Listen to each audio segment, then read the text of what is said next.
Physiquement, il n'a pas très changé, il est resté très jeune.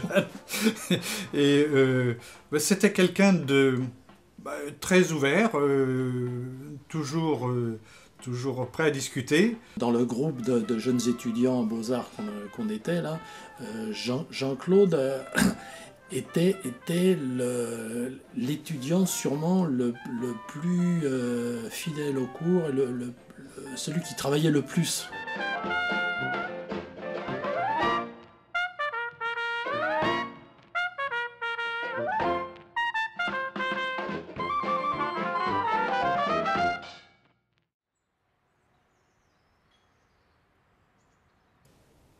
La création dans ma vie, c'est un peu... Je dirais pas que c'est toute ma vie, bon, mais il y a quand même autre chose, hein. Mais c'est une part importante. Je crois que ça doit être commun à tous les artistes, hein, je suppose. On a toujours envie d'exprimer sa propre vie avec les autres dans un média, dans un moyen d'expression qui donc devient un peu abstrait par rapport à la vie elle-même. Les écrivains, ils décrivent pas bêtement comme un appareil photo. Ils écrivent ce qu'ils ont ressenti, ce qu'ils ont vécu dans leur propre vie, dans leur voyage, etc. Et je crois qu'un peintre ou un sculpteur, il veut faire passer un peu cette énergie dans des formes, dans des structures, en rapport direct avec de la matière. Je crois que là, il y a un gros rapport vivant et très proche avec des matières dans lesquelles on vit, que ce soit du bois, de la paille, de la terre, des pierres, des cailloux, du calcaire. Par exemple, je suis un peu comme mon chien était quand j'avais un chien, là, il ramassait les cailloux partout. Et ben moi je fais un peu pareil, et avec tous les cailloux, bon, il faut que j'y mette mon empreinte. Et alors, l'empreinte discrète, modeste, hein, que je fais souvent avec des pierres, avec des morceaux de bois que je ramasse, c'est de la couleur et de la géométrie. Juste une petite géométrie, une petite dose de géométrie, ça fait voir que je suis là, je m'intègre dans la nature, je m'intègre dans les troncs d'arbres. Et puis, la couleur, elle est choisie, elle est en harmonie. Alors ça, c'est vraiment le rapport avec la peinture. On a un certain degré, chacun a un degré différent, hein, de composition, des harmonies. Je ne suis pas du tout, par exemple, décorateur de maison, des fois ça ne m'intéresse pas. Mais mettre de la couleur dans des volumes, sur de la pierre, sur des morceaux de bois, d'un seul coup, hop, c'est ma petite présence, comme mes petites lignes, etc. Donc je suis là discrètement, mais bon, je discute, je cause avec la matière. Je la découpe, je la respecte. Y a toujours quelque chose de naturel qui reste, hein. Je pars jamais de tout pour arriver à tout supprimer et à faire uniquement ma forme. Je m'inscris, je fais un dialogue avec les formes naturelles. Mais il faut qu'on soit là quand même, hein. Bon, l'humanité est là, dans la nature, donc j'ai un dialogue entre les deux. En gros, la création, voilà. Puis pour moi, c'est un tel plaisir. Même si on ne me posait pas la question, je le ferais quand même. Et une manière de vivre, une manière de vivre les rapports avec les choses, je sais pas moi, comme les vétérinaires ou les dompteurs ont des rapports avec les animaux. Moi, j'aime bien avoir des rapports avec les choses, avec les matériaux.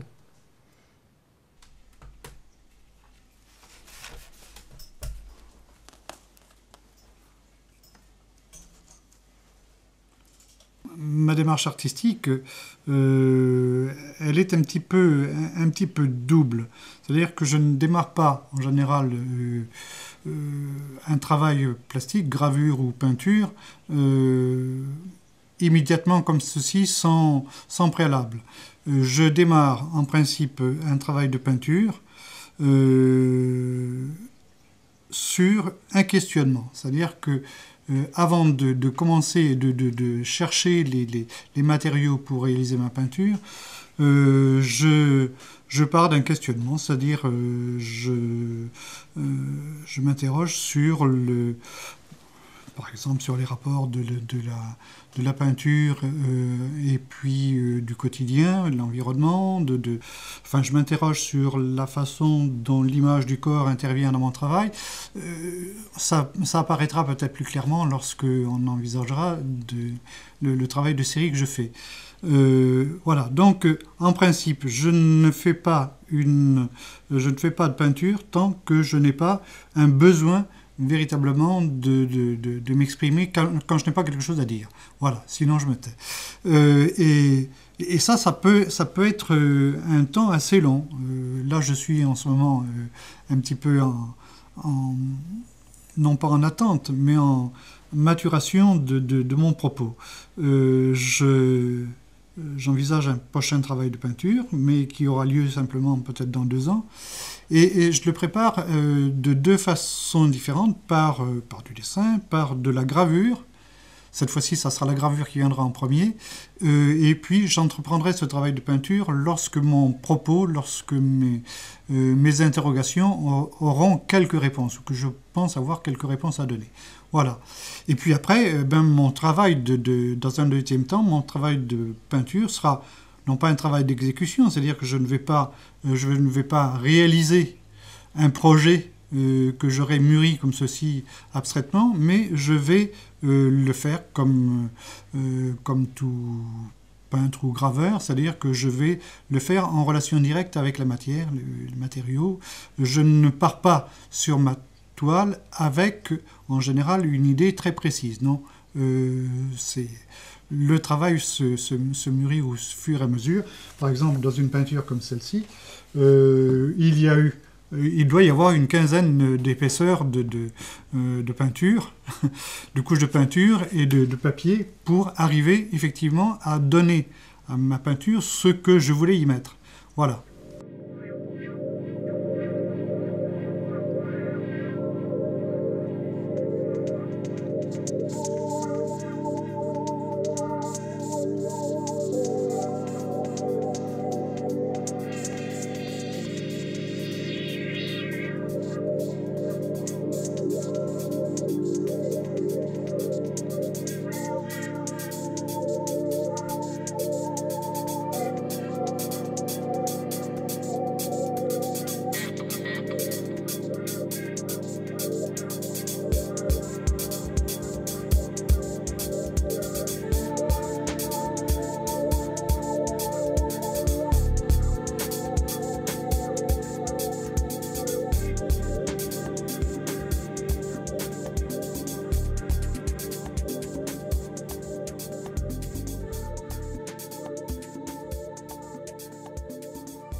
Ben là, je suis en train d'ajuster tous les volumes les uns à la suite des autres, de telle manière qu'ils aient l'air emboîtés avec des plans différents. Alors par rapport à la lumière, c'est pour ça que je tourne la sculpture de temps en temps pour bien marquer les plans. Et il faut absolument que les plans, si on veut y croire, que les plans, les coupes de plans soient parfaites. Donc ici qu'il n'y ait pas des petits restes imparfaits. Alors je joue entre le ciseau et la petite lime fine là pour avoir des rencontres de plans horizontaux avec des plans obliques et des plans verticaux, qu'on ait bien l'impression que les choses s'emboîtent les unes sur les autres là.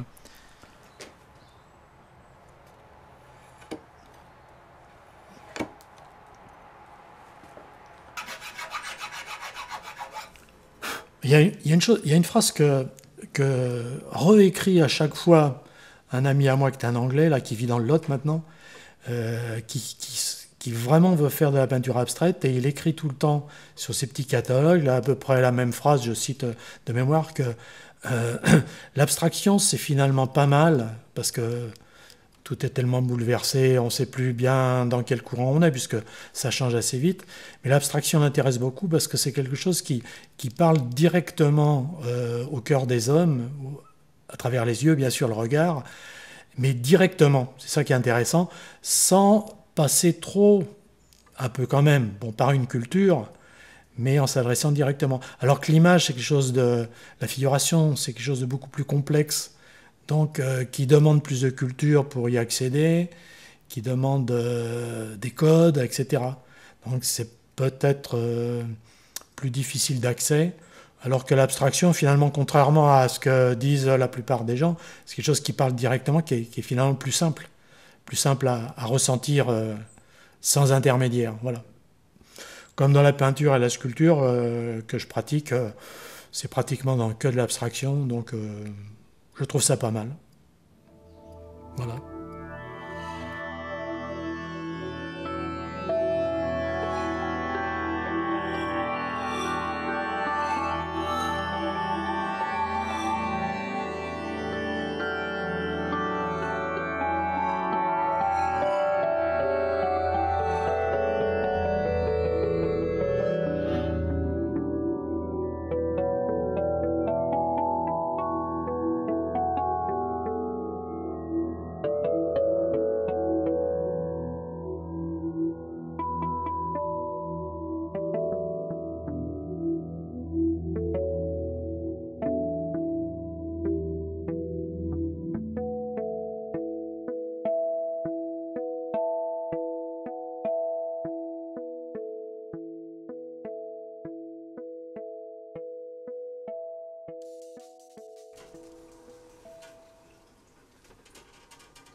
Qu'est-ce qui me pousse à peindre ou qui me pousse à graver?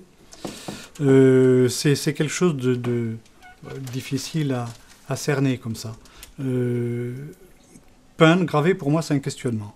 Hein, assez curieusement. Ensuite, les problèmes techniques viennent après.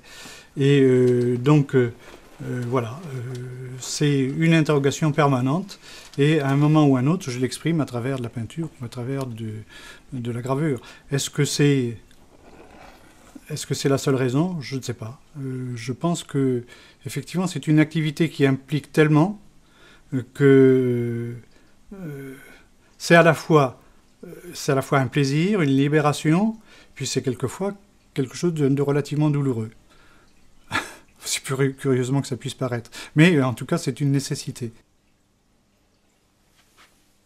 Dans ce travail-là, c'est déjà un travail de préparation de peinture. Je suis en train de préparer une série de peintures qui traiterait en gros des problèmes du mythe, vaste sujet, et du problème de la représentation.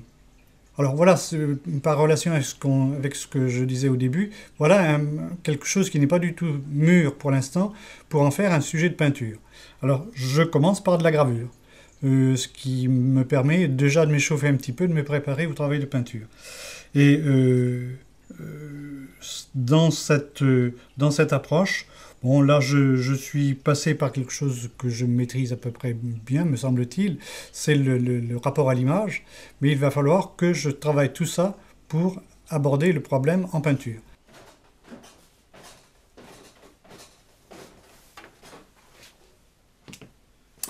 Alors, un autre travail de création que je fais, c'est en illustration, alors notamment en inventant des histoires. Alors là, je laisse libre cours à ma technique d'illustration. Par exemple, là, ce sont des aquarelles, comme je fais dans d'autres illustrations, mais sur une histoire que j'ai inventée.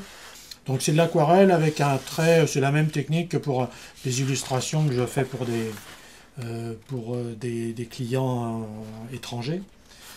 Donc il y a un travail pictural, il y a un travail de composition, d'aquarelle, donc c'est un travail de peintre en fait. Hein.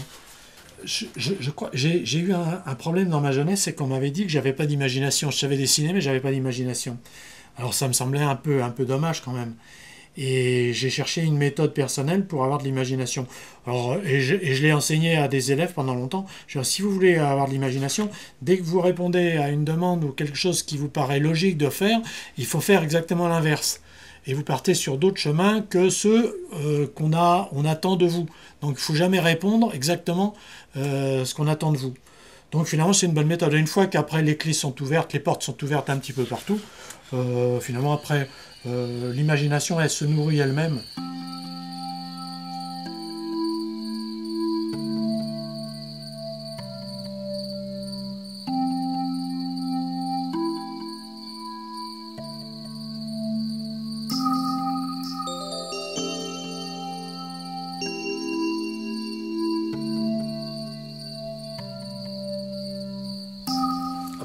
D'abord, se retrouver ensemble dans une très grande salle, ça va nous permettre déjà de bien montrer ce qu'on a envie de montrer, à la fois de se montrer soi-même l'un à l'autre, et puis montrer au public. Alors l'idée de savoir si les études qu'on a fait ensemble vont se retrouver dans cette espèce de constat bilan 40 ans plus tard, je ne sais pas si c'est très important, mais en tout cas, moi, ce qui me fait plaisir là-dedans, d'abord que c'est Jean-Claude qui m'a invité à participer à ce qu'on expose ensemble, là, et là, ça va être exposé finalement ensemble à deux. On va se partager un espace, on va se partager les réactions des gens devant nos œuvres graphiques, picturales et sculpturales. Donc ça va être qu'un grand plaisir pour nous deux, je suppose. Je l'espère pour lui au moins. On a fait des parcours très, très différents, et en même temps, on se retrouve à partager quand même, au bout du compte, des mêmes plaisirs, des mêmes émotions en face d'œuvres qui nous sont très différentes. Et ça, c'est important. Alors, naturellement, ça va se trouver, ça sera certainement renforcé par le fait de devoir présenter nos œuvres, non pas en confrontation, mais je veux dire en relation. Je ne sais pas, j'espère que les gens y trouveront le même plaisir et la même curiosité que celle que nous aurons pu éprouver en réunissant nos œuvres. Voilà. Voilà. Voilà. La conclusion, c'est voilà. Il y a plus voilà.